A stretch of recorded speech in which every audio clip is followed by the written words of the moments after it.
രാഹുൽ മാങ്കൂട്ടത്തിനെ പിന്നെ ഈ എന്താ പ്രകടനമായിട്ട് കൊണ്ട് കാണിച്ചിട്ട് ഈ പോലീസുകാർ, ഞാൻ ചോദിക്കട്ടെ, ഒരാളെ അറസ്റ്റ് ചെയ്ത് പോലീസിൻ്റെ ഒരു എത്തിക്സ് ഉണ്ട്. അത് ഉഭയസമ്മത പ്രകാരം ഞാൻ കോൺഗ്രസ്സുകാരനാണ്, ഞാൻ അടിച്ച് കിൻഡായി, എൻ്റെ പൗരാവകാശമാണ്, നിയമസഭയിൽ ചെന്നാൽ എങ്ങനെയിരിക്കും? ഈ കേരളത്തിൻ്റെ മനസാക്ഷിയെ ഞെട്ടിച്ചൊരു കാര്യം ഉമ്മൻചാണ്ടിയോട് കാണിച്ച അനീതിയാണ്. അതെന്ന് പറഞ്ഞാൽ നിങ്ങൾക്ക് മനസ്സിലാകത്തില്ല. അത് എന്ന് വെച്ചാൽ ആ മനുഷ്യൻ നീതിമാനായിരുന്നു എന്നുള്ള കാര്യം. അപ്പോൾ അതിൻ്റെ തനിയാവർത്തനമാണോ ഇത് എന്നുള്ള ഒരു വലിയ സംശയം. ഈ തെരഞ്ഞെടുപ്പിൽ ഉണ്ടാകാൻ പോകുന്ന ഏറ്റവും വലിയൊരു അടി നിങ്ങൾ എഴുതി വെച്ചോ, ഇത് മധ്യരാങ്കൂറിലുണ്ടാകുന്ന അടി ഉമ്മൻചാണ്ടിയോട് ഇവർ ചെയ്തതിൻ്റെ തിരിച്ചടിയായിരിക്കും. അപ്പോൾ ഈ രാഹുലിനോടുള്ള സപ്പോർട്ട് എന്നുള്ളത് കവിഞ്ഞ് ഇയാൾ എന്തും ചെയ്യും എന്നുള്ളൊരു വിചാരം, അത് പുള്ളിക്ക് നെഗറ്റീവായിട്ട്. എത്ര വീട് കയറിയാലും ഉമ്മൻചാണ്ടിയോട് കല്ലെറിഞ്ഞതും ഉമ്മൻചാണ്ടിയെ കുരുക്കാൻ ചെന്നതും ഒന്നും ഇവിടുത്തെ ജനങ്ങൾ മറന്നിട്ടില്ല. അതാണ് രാഹുലിനോടുള്ള സിമ്പതിക്ക് ഒരു കാരണം. നമസ്കാരം. മലയാളി വാർത്ത ഇൻസൈഡിലേക്ക് സ്വാഗതം ശ്രീ JS അടൂർ. 2024 പാർലമെൻറ്റ് തെരഞ്ഞെടുപ്പിൽ വടകരയിലേക്ക് ഇരമ്പിച്ചെല്ലുന്ന ഷാഫി പറമ്പിൽ എന്ന യുവനേതാവ്, ആ യുവനേതാവിൻ്റെ ഒപ്പം അന്നൊരു മുഖം, അതിനു മുമ്പ് തന്നെ കേരളത്തിൽ ഒരു അടയാളമായി പതിഞ്ഞിരുന്നു രാഹുൽ മാങ്കൂട്ടം. വളരെ ചെറുപ്പത്തിൽ കോൺഗ്രസിൻ്റെ ഒരു ശ്രദ്ധേയ മുഖമായി ചാനലുകളിൽ തിളങ്ങി. പിന്നീട് യൂത്ത് കോൺഗ്രസിൻ്റെ അമരത്തേക്ക്. ഷാഫി പറമ്പിൽ വടകരയിൽ മത്സരിച്ച് വിജയിക്കുമ്പോൾ മറുവശത്ത് പാലക്കാട് നിയമസഭാ മണ്ഡലം അതാരെ ഏൽപ്പിക്കുമെന്ന ചോദ്യത്തിന് ഒരൊറ്റ ഉത്തരം രാഹുൽ മാങ്കൂട്ടം എന്ന അടൂരിൽ നിന്ന് പാലക്കാട്ടേക്ക് ഒതുക്കുന്നു. പാലക്കാട്ടെ ആ വിജയത്തിളക്കം, പാലക്കാട് നഗരം ത്രിവർണ്ണമയം എന്ന് വേണമെങ്കിൽ വിശേഷിപ്പിക്കാം. ഒപ്പം ലീഗിൻ്റെ പച്ചക്കൊടിയും. അതിനൊത്ത നടുവിൽ ആളുകൾ ആകാശത്തേക്ക് ഉയർത്തിയിടുന്ന രാഹുൽ മാങ്കൂട്ടത്തിൻ്റെ ചിത്രം. അന്ന് പാലക്കാട്ട് നിന്ന് തിരികെ അടൂരിലേക്ക് പാഞ്ഞു വരുന്ന രാഹുലിൻ്റെ ഒരു മനോഹര ദൃശ്യമുണ്ട്. ആ രാഹുലിനെ കാത്ത് അടൂരിലെ വീട്ടിൽ നിൽക്കുന്ന രാഹുലിൻ്റെ അമ്മ. അന്ന് കേരളത്തിലെ മാധ്യമങ്ങൾ വരും മുഖ്യമന്ത്രിയെന്നും വരുംകാലത്ത് കോൺഗ്രസിനെ നയിക്കേണ്ട നേതാവെന്നും വാഴ്ത്തിപ്പാടിയ രാഹുൽ മാങ്കൂട്ടം എന്ന യുവനേതാവ് പിന്നീട് പതിച്ചത് സമാനതകളില്ലാത്ത വീഴ്ചയിലേക്ക്. എന്നാൽ ആ രാഹുലിനെ ഒരു കാലഘട്ടം മുഴുവൻ പിണറായി വിജയനെ നേർക്കുനേർ വെല്ലുവിളിച്ച് ചൂണ്ടുവിരലിൽ നിർത്തിയ ആ രാഹുലിനെ കോൺഗ്രസ് എന്ന പ്രസ്ഥാനത്തിന് വേണ്ടി ആ യുവനേതാവ് എന്ന തലത്തിൽ തീഷ്ണ സമരങ്ങൾ സെക്രട്ടേറിയറ്റിന് മുന്നിലും തിരുവനന്തപുരം നഗരത്തിൻ്റെ തെരുവുകളിലുമൊക്കെ നയിച്ച നേതാവിനെ നിഷ്കരണം തള്ളിപ്പറഞ്ഞുകൊണ്ട്, സ്വന്തം പാർട്ടിയിൽ നിന്ന് തന്നെ വലിച്ചെറിഞ്ഞുകൊണ്ട് കോൺഗ്രസ് നിസ്സംഗതയോടെ നോക്കി നിൽക്കുന്നു. മറുവശത്ത് നമ്മൾ കാണുന്നത് രാഹുലിനെതിരെയുള്ള ലൈംഗിക പീഡനാരോപണങ്ങൾ ഒന്നൊന്നായി കേരളത്തെ നടുക്കിക്കളഞ്ഞു. പക്ഷേ അതിലപ്പുറം ഒരു രാഷ്ട്രീയ വേട്ട. ഇപ്പോഴത്തെ ഭരണകൂടം ആ കിട്ടിയ അവസരം പരമാവധി ഉപയോഗപ്പെടുത്തി രാഹുലിനെ അഴിക്കുള്ളിലാക്കി. 3 പരാതികൾ, 3 അതിജീവിതകൾ. ഭരണകൂടം കൃത്യതയോടെ ഓപ്പറേറ്റ് ചെയ്ത് രാഹുലിനെ വീഴ്ത്തിയ ആ സംഭവ പരമ്പര കോൺഗ്രസ് ചെയ്തത് നീതികേടല്ലേ? കോൺഗ്രസ് ചെയ്ത് നീതികേടൊന്നുമല്ല. കോൺഗ്രസിൻ്റെ ചരിത്രത്തിലുടനീളം കോൺഗ്രസിൻ്റെ അകത്ത് കോൺഗ്രസിൻ്റെ യഥാർത്ഥ ഒരു പ്രധാന ഇഷ്യൂ എന്ന് പറഞ്ഞാൽ രാഷ്ട്രീയ നൈതികതയുടെ പൊളിറ്റിക്കൽ എത്തിക്സ്, മൊറാലിറ്റി. നിങ്ങൾ 1931 കറാച്ചി ഡിക്ലറേഷനാണ് കോൺഗ്രസിൻ്റെ യഥാർത്ഥ നയരേഖ, പൊളിറ്റിക്കൽ ആൻഡ് പോളിസി ഡോക്യുമെൻ്റ്. അതാണ്. അതിൻ്റെ അകത്ത് നെഹ്റു മനുഷ്യരുടെ തുല്യാവകാശങ്ങളും സ്ത്രീകളുടെ അവകാശങ്ങളും ജോലി ചെയ്യാനുള്ള അവകാശങ്ങളും ഒക്കെ പറയുമ്പോൾ ഗാന്ധി പറഞ്ഞ 2 കാര്യമുണ്ട്. ഒന്ന്, മദ്യനിരോധനം, മദ്യം കഴിക്കാൻ പാടില്ല കോൺഗ്രസ്സുകാരെ. രണ്ടാമത് ഖദർ ധരിക്കണം. അപ്പോൾ ഈ ഖദർ എന്ന് പറഞ്ഞാൽ വിശുദ്ധിയുടെ അടയാളം ആണെന്നുള്ളതാണ്. കോൺഗ്രസിനെ സംബന്ധിച്ചിട്ട് കോൺഗ്രസ് പാർട്ടിയുടെ ഏറ്റവും വലിയൊരു ക്രെഡിബിലിറ്റി എന്ന് പറഞ്ഞാൽ അതിൻ്റെ നേതാക്കൾക്കുള്ള ക്രെഡിബിലിറ്റിയാണ്. ആ ക്രെഡിബിലിറ്റി അനുഭവിച്ചാൽ പാർട്ടിയെ മൊത്തം നശിക്കും. കാരണം ഈ CPM അല്ലെങ്കിൽ മറ്റൊന്ന് പറഞ്ഞാൽ അതിൻ്റെ അകത്തൊരു ഇൻഡിവിജ്വൽ പ്രധാനമല്ല. Congress is A network of individuals, identities and interest. അത് ഐഡിയോളജീസ്. അപ്പോൾ അതിൻ്റെ അകത്തുള്ളൊരു ഐഡിയലിസം ഉണ്ട്. അതിപ്പോൾ എല്ലാ കാര്യത്തിലും. കോൺഗ്രസ് ഒരു ലിബറൽ പാർട്ടി ആ രീതിയിൽ. പക്ഷെ അതേ സമയത്ത് കോൺഗ്രസിൻ്റെ അകത്ത് ഉള്ളൊരു കാര്യം എന്ന് പറഞ്ഞാൽ character and ethics are very important. ഇത് അങ്ങനെ വന്നപ്പോൾ അങ്ങനെ പാർട്ടിയെ സംബന്ധിച്ചിട്ട് പാർട്ടിക്ക് കൃത്യമായ വിവരങ്ങൾ കിട്ടിയതിൻ്റെ അടിസ്ഥാനത്തിലാണ് പാർട്ടി ഇദ്ദേഹത്തെ ആദ്യം സസ്പെൻഡ് ചെയ്യുകയും വീണ്ടും ആരോപണങ്ങൾ വന്നതോടുകൂടി ഡിസ്മിസ് പാർട്ടിയിൽ നിന്ന് പുറത്താക്കി. അങ്ങ് നെഹ്റുവിൻ്റെ പേര് പറയുന്നു. പക്ഷേ ഇതേ നെഹ്റുവിനെ കുറിച്ച് എത്രയെത്ര രചനകൾ ഇന്ത്യ കണ്ടിട്ടുണ്ട്. ആക്ഷേപങ്ങളുടെ ഒന്നുമില്ല നെഹ്റുവിനെ കുറിച്ച്. പിന്നെ RSSകാർ പറയുന്ന സാധനമല്ല. നെഹ്റു ലിബറലായിരുന്നു. നെഹ്റുവിനെ കുറിച്ച് ഒരാക്ഷേപവും ഇല്ല. അതെല്ലാം RSSകാർ പറയുന്ന നെറേറ്റീവാണ്. RSS പിന്നെ അവർ നെഹ്റുവിനെ പിന്നെ ഷാജി കുരിശ് കണ്ട പോലെയാണ് നെഹ്റുവിൻ്റെ പടം കണ്ട ഇവിടെ ചിലർക്ക് പ്രശ്നമാണ്. കാരണം നെഹ്റു ഇവിടെ യഥാർത്ഥ സെക്യുലറിസത്തിന് വേണ്ടിയും ജനാധിപത്യത്തിന് വേണ്ടിയും നിന്ന ആളാണ്. നെഹ്റുവിൻ്റെ മന്ത്രിസഭയിൽ നെഹ്റുവിനെ എതിർത്തവരായിരുന്നു കൂടുതൽ. നിങ്ങൾ മനസ്സിലാക്കണം. അതാണ് നെഹ്റുവിൻ്റെ കോൺഫിഡൻസ്. നെഹ്റുവിനെ ഏറ്റവും കൂടുതൽ വിമർശിച്ചുള്ള അംബേദ്കർ നിയമമന്ത്രിയായിരുന്നു.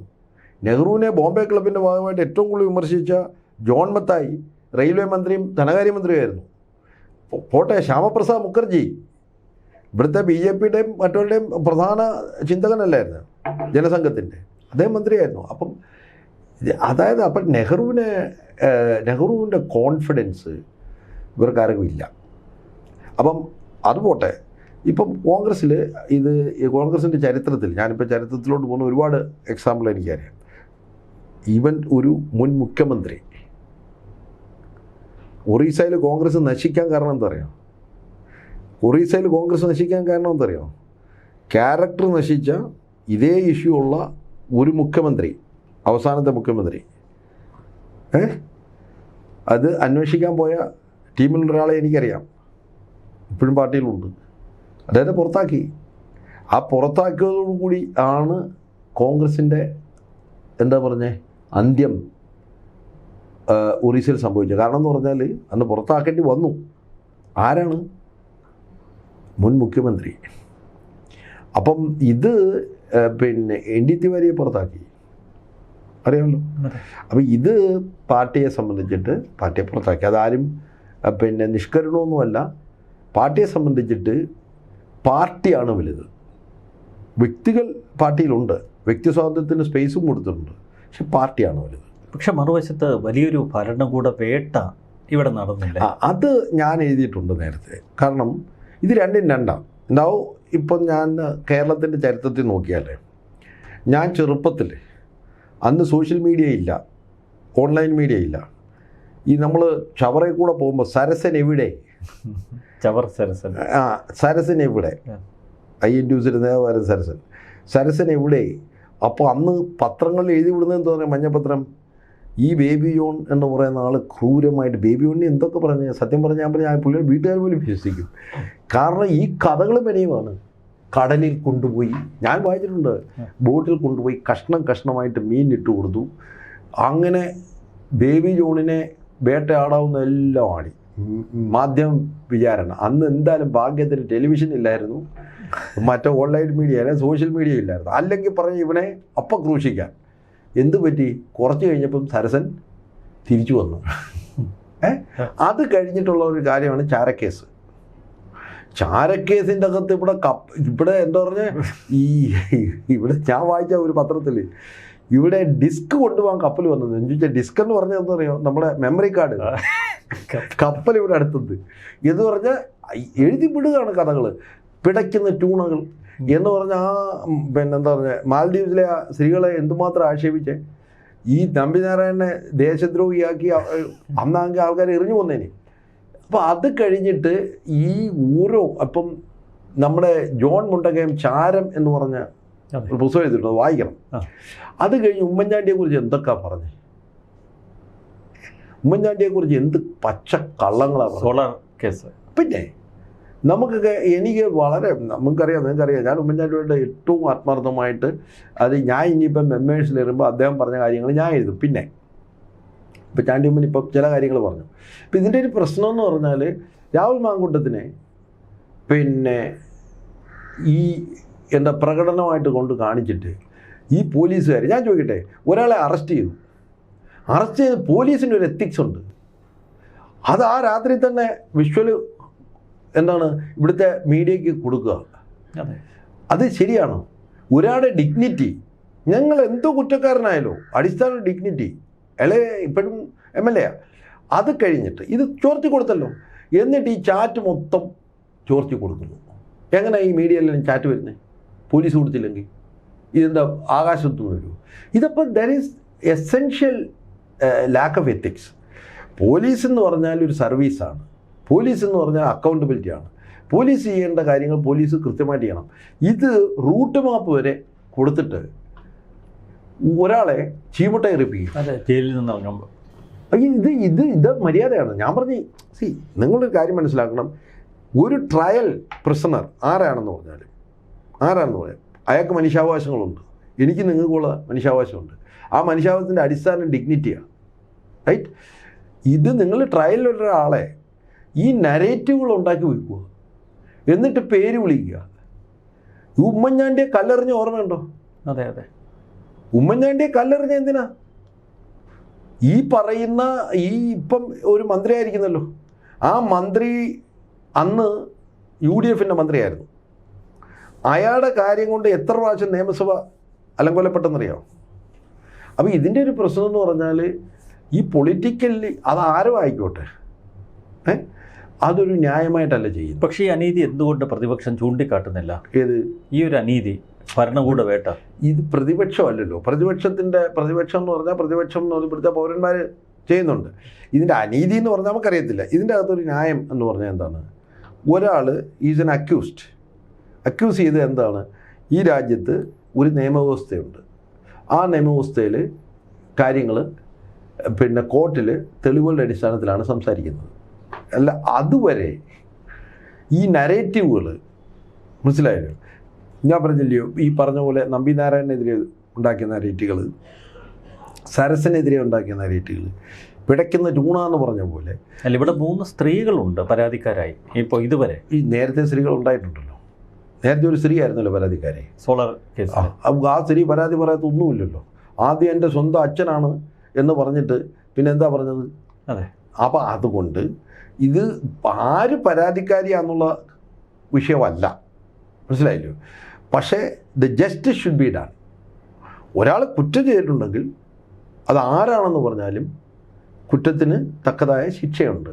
പക്ഷെ അത് ഇവിടുത്തെ ഭാരതീയ ന്യായ സംഹിത പ്രകാരം തെളിവുകളുടെ വെളിച്ചത്തിൽ കോടതിയാണ് തീർപ്പ് കൽപ്പിക്കുന്നത്. അവിടെയാണ് വലിയൊരു തർക്കം നിൽക്കുന്നത്. ഇവിടെ രാഹുൽ മാങ്കൂട്ടം മുന്നോട്ട് വയ്ക്കുന്നൊരു വാദം, താൻ നേരിടുന്ന 3 കേസുകളിലും ഉഭയസമ്മതപ്രകാരം ലൈംഗിക ബന്ധം ആ യുവതികളുമായി ഉണ്ടായിട്ടുണ്ട്, അവരുമായി തനിക്കൊരു ബന്ധം നിലനിന്നിരുന്നു. പക്ഷെ അത് നിയമത്തിൻ്റെ കണ്ണിലൂടെ നോക്കുമ്പോൾ അതിൽ തെറ്റില്ല. ഇതാണ് രാഹുൽ ഉയർത്തുന്ന വാദം. അതിപ്പം ഞാനിപ്പോൾ അതിനെക്കുറിച്ച് ഇപ്പം പറയില്ല.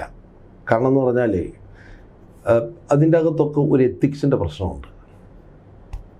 നിങ്ങൾ പൊളിറ്റിക്സിൽ പോയാലും അധികാരത്തിൽ പോയാലും, ഞാൻ ഈയിടയ്ക്ക് എഴുതിയ 3W നിങ്ങളെ പിന്തുടരും, അറിയാമല്ലോ. അതിൻ്റെ അകത്ത് ഒരു എന്താ പറയുക, character choices, you are what you choose to have. അത് ഉഭയസമ്മതപ്രകാരം. പിന്നെ ഞാൻ നാളെ എനിക്ക് ഉഭയസമ്മതപ്രകാരം എനിക്കൊന്നും വേണ്ട, എൻ്റെ സമുദായപ്രകാരം ഞാൻ കോൺഗ്രസ്സുകാരനാണ്, ഞാൻ അടിച്ച് ഗിൻഡായി, എൻ്റെ പൗരാവകാശമാണ്, നിയമസഭയിൽ ചെന്നാൽ എങ്ങനെ ഇരിക്കും? അല്ലെ വേറെ ഒരിടത്ത് അടിച്ച് ഗിൻഡായി റോഡിൽ കിടക്കുകയെന്ന് വെച്ചു, എങ്ങനെ ഇരിക്കും? അപ്പോൾ അതൊക്കെ ചോയ്സസാണ്. അതൊക്കെ എന്ന് പറഞ്ഞാൽ എത്തിക്സിൻ്റെ പ്രശ്നമാണ്. പൊളിറ്റിക്കൽ എത്തിക്സ് എന്ന് പറഞ്ഞ സാധനമുണ്ട്. അവിടെ നിങ്ങൾ ക്യാരക്ടറൈസ്, ഇപ്പോൾ ഒരു തലമുറയുടെ ഒരു കാഴ്ചപ്പാട് തന്നെ മാറുന്ന കാലഘട്ടമല്ലേ? തലമുറയുടെ കാഴ്ചപ്പാടല്ല, ഇതൊക്കെ പണ്ടും ഉണ്ടായിരുന്നു. ഇത് പുതിയ കാര്യമില്ല. പണ്ട് സോഷ്യൽ മീഡിയ ഇല്ലായിരുന്നു, ചാറ്റിങ്ങും ചീറ്റിങ്ങും ഇല്ലായിരുന്നു. പണ്ട് ഇതൊക്കെ കാലാകാലങ്ങളായിട്ടുള്ള കാര്യങ്ങളാണ്. അല്ല, അതാണ് രാഹുൽ പറയുന്നത്. പക്ഷേ അതല്ല പ്രശ്നം. ഒരുത്തൻ തെറ്റ് ചെയ്താൽ ഇപ്പം അങ്ങനെ കൊണ്ട് അത് ശരിയാ, നിങ്ങളിൽ പാപം ചെയ്യാത്തവർ കല്ലെറിയട്ടെ എന്നുള്ളത്. പക്ഷെ അതല്ലല്ലോ ഇതിൻ്റെ പ്രശ്നം. ഇന്ന് സോഷ്യൽ മീഡിയയിൽ നിങ്ങൾ എന്ത് പറയുന്നു, എന്ത് ചെയ്യുന്നു, എന്ത് ചാറ്റ് ചെയ്യുന്നു, എന്ത് സംസാരിക്കുന്നു എന്ന് പറഞ്ഞാൽ ഫുട് പ്രിൻ്റാണ്. അത് നിങ്ങളുടെ മകനോടായാലും മകളോടായാലും ഭാര്യയോടായാലും വേറൊരാളോടായാലും. ഇതറിയാൻ വയ്യാത്ത അതൊന്നാമത്തെ കാര്യം. രണ്ടാമത്തെ കാര്യം എന്ന് പറഞ്ഞാൽ ഈ ചോയ്സസ്, അതിപ്പോൾ ആരോ ആയിക്കോട്ടെ, മനസ്സിലായോ, അതിൻ്റെ അകത്ത് പ്രശ്നങ്ങളുണ്ട്. അല്ല, പരസ്പരം വിശ്വസിച്ച് രണ്ട് പേർ തമ്മിൽ ആ കാലഘട്ടത്തിൽ അങ്ങോട്ടും ഇങ്ങോട്ടും ചാറ്റ് ചെയ്യുന്നു, അത് പിന്നീട് ഒരാൾ ലീക്ക് ചെയ്ത് കൊടുക്കുന്നത് ചതിവല്ലേ? അല്ല, അതിൻ്റെ അകത്തൊക്കെ എന്ന് പറഞ്ഞാൽ രണ്ട് പേര് തമ്മിൽ എന്ത് സംഭവിക്കുന്നു എന്നുള്ളതിനെക്കുറിച്ച് ഒരു ജഡ്ജ്മെൻറ്റ് പറയാൻ ഞാൻ ആളല്ല. കാരണം എനിക്ക് ഈ വിവരങ്ങളൊന്നും അറിയില്ല. എനിക്കറിയാവുന്നത് ഫിൽറ്റേർഡ് ഇൻഫർമേഷനാണ്, അല്ലെങ്കിൽ കളേർഡ് ഇൻഫർമേഷനാണ്. അപ്പോൾ സത്യം പറഞ്ഞാൽ ഞാൻ മീഡിയ നരേറ്റീവിൽ വിശ്വസിക്കുന്ന ആളല്ല. മീഡിയ നരേറ്റീവിലും ഇപ്പം നിങ്ങളിപ്പം ഉദാഹരണത്തിന് ഈ ആൾ ഇടതുപക്ഷത്ത് ചേർന്നിട്ട് പുള്ളി വിശുദ്ധനാവുമല്ലോ. അല്ല, കോടതിയിൽ വന്ന പരാതിയും കോടതിയുടെ മുന്നിലുള്ള വാസ്തവങ്ങളും പരിശോധിക്കുമ്പോൾ ഈ 3 സ്ത്രീകളും അങ്ങോട്ട് ചെന്ന് രാഹുലിനെ പരിചയപ്പെട്ടതാണ്, അങ്ങോട്ട് ചെന്ന് ബന്ധമുറപ്പിച്ചതാണ്. നിങ്ങളൊരു മനസ്സിലാക്കണം, നിങ്ങൾ ഭാര്യയും ഭർത്താവും തമ്മിൽ നിങ്ങൾ അങ്ങോട്ടും ഇങ്ങോട്ടുമല്ല, ആയിരക്കണക്കിന് മുമ്പ് കല്യാണം കഴിച്ചവർ പോലും ബന്ധം ടോക്സിക് ആകും. ഏത് മനുഷ്യൻ്റെയും ടോക്സിക് ആകുമ്പം നിങ്ങൾ ഈ ഡൈവേഴ്സ് പെറ്റീഷൻസ് വായിച്ച് നോക്കിയിട്ടുണ്ടോ? ഇതെല്ലാം ഒരുപോലെ ടോക്സിക് ആവുന്നത് എങ്ങനെ? അതിപ്പം ടോക്സിക് ആവുക എന്ന് പറഞ്ഞാൽ അതിപ്പം നമുക്കറിയില്ല. അതിപ്പം മനുഷ്യൻ്റെ മനസ്സ് നമുക്കറിയത്തില്ല, മനസ്സിലായോ? മനുഷ്യൻ്റെ മനസ്സിപ്പം ഒരാളുടെ മനുഷ്യൻ നമ്മൾ ഈ ജനറലൈസ് ചെയ്യാൻ ഒക്കത്തില്ല. Every human being is A unique person. ആ ആളിൻ്റെ സ്വഭാവവും മറ്റു കാര്യങ്ങളും. ഇപ്പം ഞാൻ 2 സിനിമ കണ്ടു, നിങ്ങൾ കണ്ടിട്ടുണ്ടോ? ഒന്ന് മമ്മൂട്ടി അതിൻ്റെ അകത്ത് കണ്ടായിരുന്നോ? കളങ്കാവലാണോ? ഇല്ല, ഞാൻ കണ്ടില്ല. കളങ്കാവൽ കണ്ടില്ല. കളങ്കാവൽ കാണണം. കാരണം എന്ന് പറഞ്ഞാൽ വൾണറബിൾ ആയിട്ടുള്ള ആളുകളെ അപ്പോൾ അതുപോലെ വേറൊരെണ്ണം ഇപ്പം പിന്നെ ഞാൻ കണ്ടു. അത് പിന്നെ ഒരു പ്രൊഡേറ്ററുടെ ഇഷ്യൂ. അപ്പോൾ ഇത് പ്രശ്നം എന്ന് പറഞ്ഞാൽ നമ്മുടെ സമൂഹത്തിൽ നമ്മളൊന്നും ഇപ്പം ഈ ഇടയ്ക്ക് ഒരു പ്രശ്നം ഉണ്ടായല്ലോ ബസ്സിൽ. സത്യം പറഞ്ഞാൽ ബസ്സിൽ സ്ത്രീകൾ ഏറ്റവും കൂടുതൽ പ്രയാസം അനുഭവിക്കുന്ന ഞരമ്പുകൾ ബസ്സിലുണ്ടെന്നുള്ളത് സത്യമാണ്. ഞങ്ങളൊക്കെ ബസ്സിൽ പോയി ഞങ്ങളൊക്കെ പുറകിൽ നിൽക്കും, മുമ്പിൽ നിന്ന് ചെയ്യുന്ന വിദ്വാന്മാരുണ്ട്, അതിൻ്റെ വീരവാദം അടിക്കുന്നവരുണ്ട്. തെറ്റാണ്. പക്ഷെ അതേ സമയത്ത് ഒരാളുടെ വീഡിയോ അയാൾ അറിയാതെ then they take the law into your hand, right? You are not supposed to take your law into hand, and then you announce it without going to the court or the police. Then it's a big system. അതായത് ഇതൊരു ഇപ്പോൾ ഈ social media ലൈനിൽ ഇതൊരു thin ലൈനാണ്. അതായത് നിങ്ങൾ ഉഭയസമ്മതപ്രകാരം നടന്ന ഇന്നത്തെ ലൈംഗിക ബന്ധം നാളെ ബലാത്സംഗമാകാം. അല്ല, അവിടെ പോലീസ് കുറച്ചുകൂടി വകതിരിവ് കാട്ടേണ്ട. ഒരു ഉദാഹരണത്തിന്, ഒരു ഇമെയിലിൽ ഒരു കാനഡയിൽ നിന്നുള്ളൊരു പരാതി കിട്ടുന്നു. ഈ പരാതി മുഖ്യമന്ത്രിക്ക് വരുന്നു, മുഖ്യമന്ത്രി പോലീസ് സംഘത്തിന് കൊടുക്കുന്നു. ഇതിൻ്റെ വാസ്തവം പോലും ചെയ്യാതെ അർദ്ധരാത്രി കഴിഞ്ഞപ്പോൾ ഒരു MLA അതെല്ലാം കൃത്യമായിട്ട് അതെല്ലാം ഞാൻ പറഞ്ഞല്ലോ, ഇതെല്ലാം പിന്നെ ഞാൻ എഴുതിയിട്ടുണ്ട്. ഇതെല്ലാം ഒരേ കഥ, തിരക്കഥ, സംഭാഷണം. ചിലപ്പോൾ ഇതൊക്കെ എഴുതിയത് തന്നെ ഒരാളാണ്. കാരണം ഇതിൻ്റെ അകത്തൊരു പാറ്റേൺ ഉണ്ട്. ഒന്നിൽ ഇയാൾക്ക് ഈ പാറ്റേൺ ഉണ്ട്, then it is a serious problem. അല്ലെങ്കിൽ ഇത് എഴുതിയ ഈ കഥ എഴുതിയ ആൾക്കാർ ഒരു പാറ്റേൺ ഉണ്ട്. അത് ഒരേ പാറ്റേണിൽ നിങ്ങൾ നരേറ്റീവ് വെച്ചിട്ട് ഇയാളൊരു സീരിയൽ ഒഫൻഡർ ആണ് എന്നുള്ള അത് ഒരേ മോഡസ് ഓപ്പറാൻഡി ചെയ്യുന്ന ആളാണ്. ഒരേ പാറ്റേണിലേക്ക് നിരവധി സ്ത്രീകളെ കൊണ്ടുവരാൻ കഴിയുമോ? നമുക്കറിയില്ല സോയ്മോനെ, ഇത് എനിക്കറിയില്ല. എൻ്റെ അടുത്ത് പലരും ഇത് ചോദിച്ചു. ഞാൻ പറഞ്ഞു എനിക്കറിയാൻ വയ്യാത്ത കാര്യത്തെക്കുറിച്ച് പിന്നെ ഞാൻ സംസാരിക്കില്ല. അല്ല, ഇവർ ഈ പരാതിക്കാരായി ഇപ്പം 3 പേരെ പരാതിക്കാർ വന്നിട്ടുള്ളൂ. ഇടതുപക്ഷ സൈബർ ഹാൻഡിലുകൾ പറയുന്നത് 12ഓളം പരാതി. അതിങ്ങനെ പറയാമല്ലോ. ഞാൻ പറഞ്ഞു സൈബർ ഹാൻഡിൽ ഉമ്മൻചാണ്ടി എന്തൊക്കെയാ പറഞ്ഞത്? ഈ കേരളത്തിൽ മൊത്തം ഉമ്മൻചാണ്ടിയുടെയും ഒരു സ്ത്രീയുടെയും ഫോട്ടോഷോപ്പ് ഇട്ട ഏറ്റവും അശ്ലീലമായ ഫ്ലെക്സ് വെച്ചവരെ ആര്? ഈ CPM കുറിച്ച് എനിക്ക് ഇത്രയും എന്താ പറഞ്ഞ ഒരു അലോസരം അല്ലെങ്കിൽ ഒരു പിന്നെ വിരോധം വിയോജിപ്പ് ഭയങ്കരമായ ഉമ്മൻചാണ്ടിയുടെ 100 കണക്കിന്. ഞാൻ തിരുവനന്തപുരത്തു നിന്ന് അവിടെ പോകുമ്പോൾ ഞാൻ ഒരിക്കൽ എണ്ണി 48 ഫ്ലെക്സ് ഉണ്ടായിരുന്നു. അപ്പോൾ ഇതെന്ന് പറഞ്ഞാൽ ദാറ്റ് ഈസ് ബേസിക്കലി ഇതിൻ്റെ രാഹുൽ മാങ്കൂട്ടത്തിനോടുള്ളതിനെക്കാട്ടിൽ ഈ സ്വർണ്ണക്കൊള്ളയുടെ പിന്നെ അറ്റൻഷൻ തിരിക്കുക, പല അതാണ് മുഖ്യ ലക്ഷ്യം. അതിൻ്റെ അതൊന്ന് അറ്റൻഷൻ തിരിക്കുക. അല്ല, ഭൂരിപക്ഷം. രണ്ടാമത് ഇതിങ്ങനെ നീട്ടിക്കൊണ്ട് പോകും, വിവാദം നീട്ടിക്കൊണ്ട് പോകും. എന്നിട്ട് എന്ത് ചെയ്യും, അവിടെ കൊണ്ടൊരു സത്യവാങ്മൂലം, എന്നിട്ട് അത് മൊത്തം പറയുന്ന കാര്യം എന്താ, ഈ പറയുന്ന ആളുകൾ പറയുന്ന 15 പേര് ഇവർക്ക് എങ്ങനെ അറിയാവുന്നത്? So the point about it is this whole case look like plot. അപ്പോൾ അതുകൊണ്ട് തന്നെ ഞാൻ മീഡിയ നരേറ്റീവുകൾ വിശ്വസിക്കുന്നില്ല. അതേസമയം പുള്ളി തെറ്റ് ചെയ്തോ ഇല്ലയോ എന്നുള്ള കാര്യം എനിക്ക് ഉറപ്പില്ല. അല്ല, തെറ്റ് ചെയ്തോ ഇല്ലയോ എന്നുള്ള വിഷയം നമ്മൾ പരിശോധിക്കുമ്പോൾ ആളുകൾ ആദ്യം പറയുന്നത് രാഹുലിൻ്റെ സദാചാരം, അതാണ് ഇവിടെ മുഖ്യമായി ചോദ്യം ചെയ്യപ്പെടുന്നത്. മറുവശത്ത് വിവാഹം കഴിച്ച് ഇപ്പോഴും ഭർത്താവിനൊപ്പം തുടരുന്ന സ്ത്രീകൾ ഇത്തരം ബന്ധങ്ങളിലേക്ക് കടന്നു വരുമ്പോൾ അവർക്കും സദാചാരം ബാധകമല്ലേ? എൻ്റെ സുഹൃത്തെ, കേരളത്തിലും ലോകത്തും എക്സ്ട്രാ മാരിറ്റൽ റിലേഷൻഷിപ്പ് ഒരുപാടുണ്ട്. അതെ, അതിന് പല സൈക്കോളജിക്കൽ കാരണങ്ങളുമുണ്ട്. ഇത് പുതിയ കാര്യമൊന്നുമല്ല. അപ്പോൾ അതിൻ്റെ അകത്ത് സദാചാരം ആര് ലംഘിച്ചു എന്നുള്ളത് പറഞ്ഞാൽ അവരാരും രാഷ്ട്രീയ നേതാക്കളല്ല. ഈ പെൺകുട്ടികൾ ഒരു രാഷ്ട്രീയ നേതാക്കന്മാരാണെങ്കിൽ വേറെ കാര്യം, അവരാരും MLA-മാരല്ല, അല്ലേ? അവരാരും പബ്ലിക് സ്പേസിലില്ല. അപ്പം നിങ്ങൾ പബ്ലിക് സ്പേസിൽ, ഞാൻ ഇതൊന്നുമല്ല, ഞാൻ MLA അല്ല, MP അല്ല, ഒന്നുമല്ല. പക്ഷെ ഞാനിതിനെക്കുറിച്ച് എഴുതിയിട്ടുണ്ടായിരുന്നു. വളരെ വലിയ സംഘടനകളുടെ നേതൃത്വം നൽകിയിരിക്കുന്ന ആളാണ്. ഇവിടെ ഞാനിങ്ങനെ നടക്കുന്നെങ്കിലും വലിയ സംഘടനകൾ. അപ്പോൾ ഉള്ള പ്രശ്നം എന്ന് പറഞ്ഞാൽ ഞങ്ങളുടെ എത്തിക്സ് ഉണ്ടല്ലോ, നമ്മുടെ ഓരോ വാക്കും ഓരോ പ്രവൃത്തിയും ഓരോ നോട്ടവും വളരെ കരുതലോടുകൂടിയായിരിക്കണം. അവിടെ you have to be extremely careful. അതിൻ്റെ അകത്ത് ഞാൻ എത്രയോ ചെറുപ്പക്കാർ ഇവിടെ രാജ്യത്തുണ്ട്, ഉണ്ടല്ലോ. അപ്പം അവിടെ അതുകൊണ്ടാണ് പാർട്ടി അങ്ങനെ തീരുമാനമെടുത്തത്. ഇത് ഇയാളുടെ കരിയറിനെ ബാധിക്കുമോ, രാഷ്ട്രീയത്തെ ബാധിക്കുമോ? രാഹുലിനെ ഒരു തിരിച്ചുവരവ് സാധ്യമാണോ? അതൊന്നും, politics is anything is possible. അല്ല, ഈ അമിത രാഷ്ട്രീയ വേട്ട രാഹുലിന് അനുകൂലമായി നാളെ ഈ ഇദ്ദേഹം വേറൊരു പാർട്ടി ചേരുവാന്ന് വെച്ചിട്ട് CPM-ലോ സഖാവേ എന്ന് പറഞ്ഞിട്ട് വിളിച്ചോണ്ടിരിക്കും. CPM-കാരില്ലല്ലോ. അതെ, ഇത് വീണ ജോർജും സജി ചെറിയാൻ പോലും കമ്മ്യൂണിസ്റ്റാണെന്ന് ഞാൻ വിചാരിക്കുന്നില്ല. മനസ്സിലായില്ലേ? ഒന്നുമല്ല.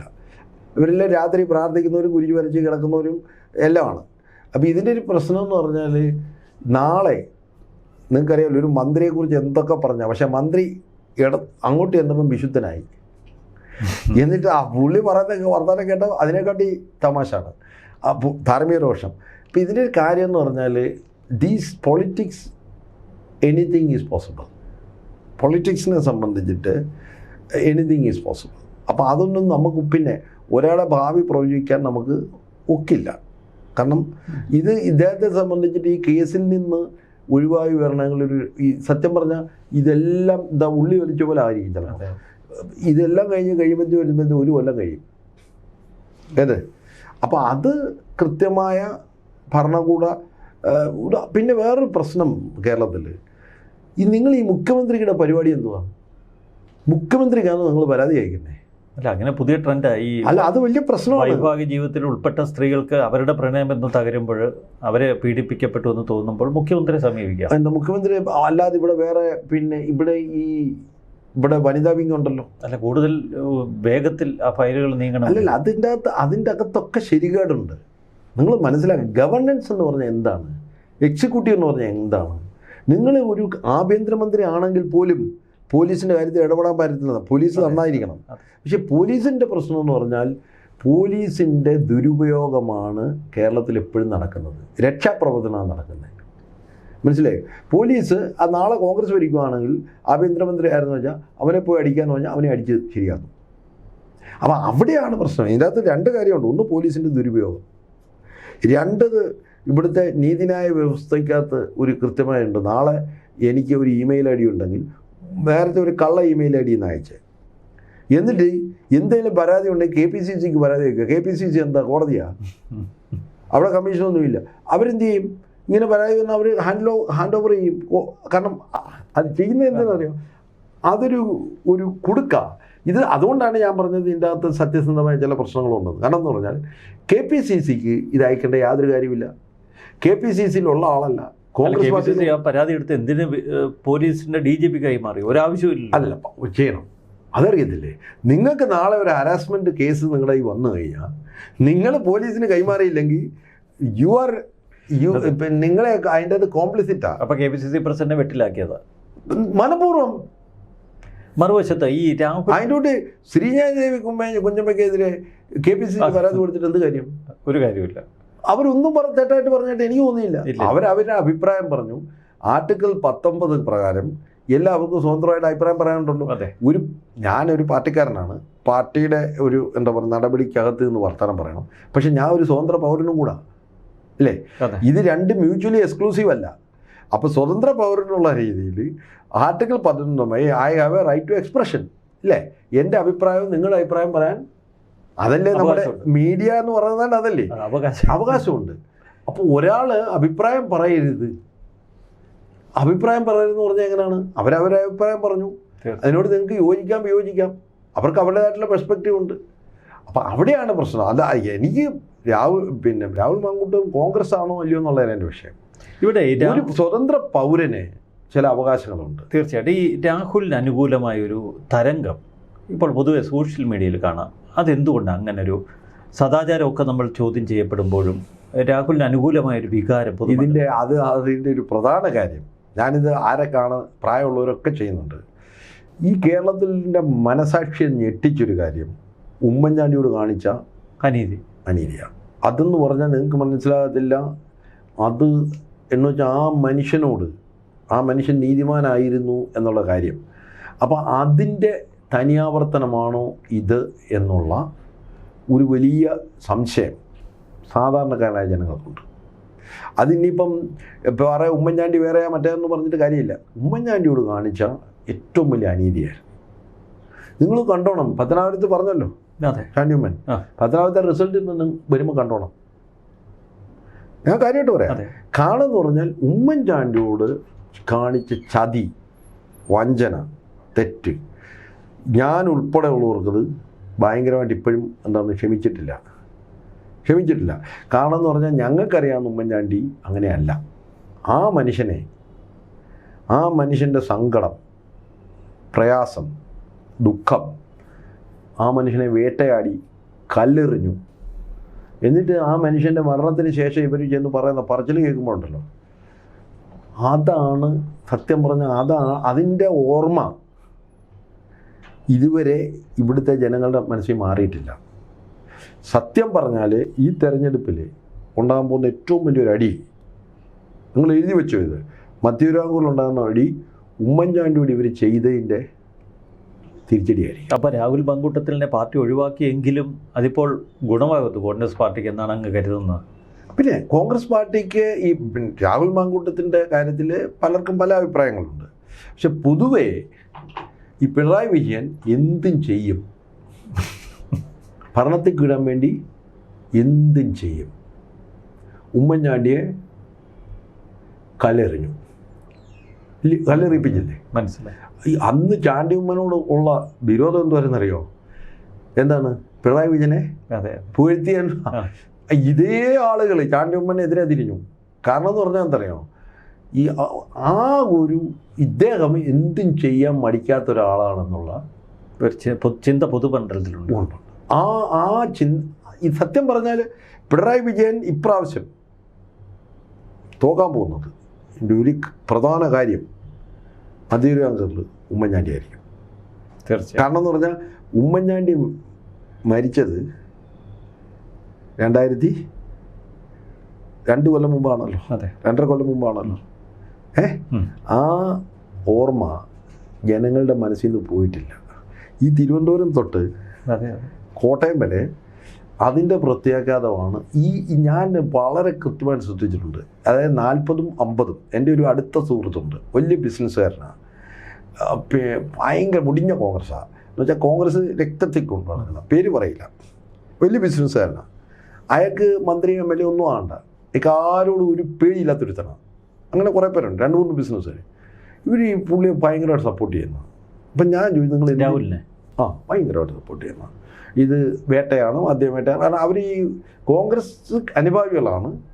പക്ഷേ അവന്മാർ എനിക്കൊരാളെ കാണും വലിയ കോടീശ്വരനാണ്, അങ്ങേരും എഴുതും. അപ്പം ഞാൻ ചോദിച്ചു, എന്താ പ്രശ്നം? നിങ്ങൾ എന്തിൻ്റെ പേരിലാണ് ഇതിന്? ഇവന്മാർ ഉമ്മൻചാണ്ടിയോട് കാണിച്ച പണി, കാരണം ഇവരെല്ലാം ഉമ്മൻചാണ്ടി ഭക്തന്മാരാണ്. മനസ്സിലായി. ഉമ്മൻചാണ്ടിയോട് കാണിച്ച പണി അല്ലേ ഈ ചെറുക്കനോട് കാണിക്കുന്നത്? ഇവരെല്ലാം ചെറുപ്പക്കാരല്ല, മനസ്സിലായി. ഇവരെല്ലാം 55, 60, 45 വയസ്സുള്ള ആളുകളാണ്.